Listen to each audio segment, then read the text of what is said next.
Series নির্ধারণী তৃতীয় ও শেষ টি-20তে বুধবার আরব আমিরাতের বিপক্ষে মাঠে নামছে বাংলাদেশ। শারজায় বাংলাদেশ সময় রাত 9টায় শুরু হবে খেলা।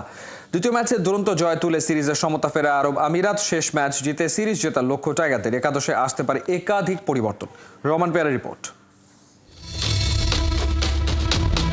ঘরে বাইরে বাংলাদেশের ক্রিকেট দুঃসময়ে।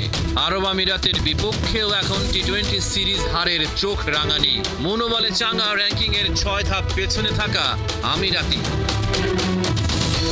3 ম্যাচের টি-20 সিরিজটা আশ্চর্যজনকভাবে মোড় নিয়েছে শারজা ক্রিকেট স্টেডিয়ামে। তৃতীয় ম্যাচটা সিরিজ ডিসাইডার হবে, যেখানে স্বাগতিকদের সামনে কেবল 2-1 ব্যবধানে জয়ের সুযোগই থাকবে না, বরং প্রথমবারের মতো পূর্ণ সদস্য দেশের বিরুদ্ধে সিরিজ জয়ের হাতছানি থাকবে। টাইগাররা কি শেষ ম্যাচ জিতে সিরিজ হারের লজ্জা থেকে বাঁচতে পারবে?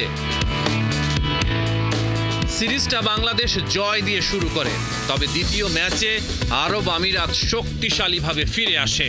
1 বল বাকি থাকতে হাই স্কোরিং থ্রিলার জিতে নেয় স্বাগতিকেরা। সিরিজে 1-1 সমতা। দ্বিতীয় ম্যাচে মাত্র 42 বলে 82 রান করে মোহাম্মদ ওয়াসিম আরব আমিরাতের জয়ের নায়ক। প্রথম ম্যাচেও তিনি হাঁকিয়েছিলেন হাফ শতক। টাইগারদের খুঁজে বের করতেই হবে ওয়াসিমকে দ্রুত ফেরানোর উপায়, নয়তো ওর ব্যাটেই আমিরাত তৈরি করতে পারে ঐতিহাসিক অধ্যায়। ভীষণ চাপে কাপ্তান লিটন দাস দ্বিতীয় ম্যাচে 40 রান করেছেন 125 স্ট্রাইক রেটে। শেষ ম্যাচে দল তার কাছ থেকে সেরা ব্যাটিং চাইবে।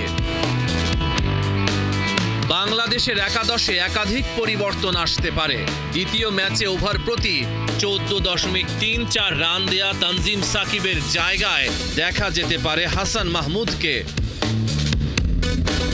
তবে একাদশে পরিবর্তনের চেয়ে টাইগারদের জন্য জরুরি মানসিকতায় পরিবর্তন।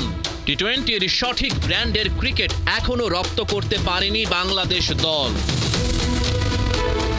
যে দলে মেহেদী হাসান মিরাজের মতো পরীক্ষিত পারফর্মারের জায়গা হয় না, সেই দলের নীতি নির্ধারকদের চিন্তার গভীরতা নিয়েও প্রশ্ন উঠতে পারে।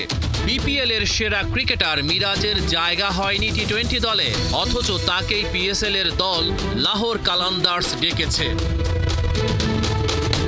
রহমান পেয়ার, 71।